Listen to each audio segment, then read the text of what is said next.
naman ang ating best player of the game, Jewel Ponferrada with career high 18 points, 13 rebounds, 3 assists, 5 out of 7 from the field. Jewel, congratulations, your first time na mapangalanan best player of the game. Ngayon tanong ko sa'yo, bakit nga ba ang ganda ng nagiging laro mo? Actually, hindi lang sa game na to, pero yung mga nakaraang game mo dito sa Rain or Shine. Siguro sa ginagawa lang namin nila Coach Galoy, nila Coach Mike, araw-araw sa practice namin, yung individual. Siguro doon ako nakakuha ng kumpiyansa. Ngayon naman pag pinapanood yung laro mo, napakalaking difference from your previous teams. Masasabi mo ba na perfect fit ka dito kay Coach Yeng sa sistema ni Coach Yeng Yao? Siguro kasi running gun eh.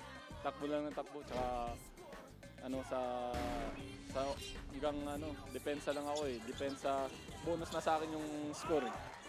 Ngayon naman, Jewel, gusto mong bang batiyan o pasalamatan ang inyong mga kaibigan fans? Go ahead at of course, imbitahan nyo ang mga Rain or Shine fans na manood ng inyong mga game. Maraming salamat sa mga kababayan ko sa Borongan.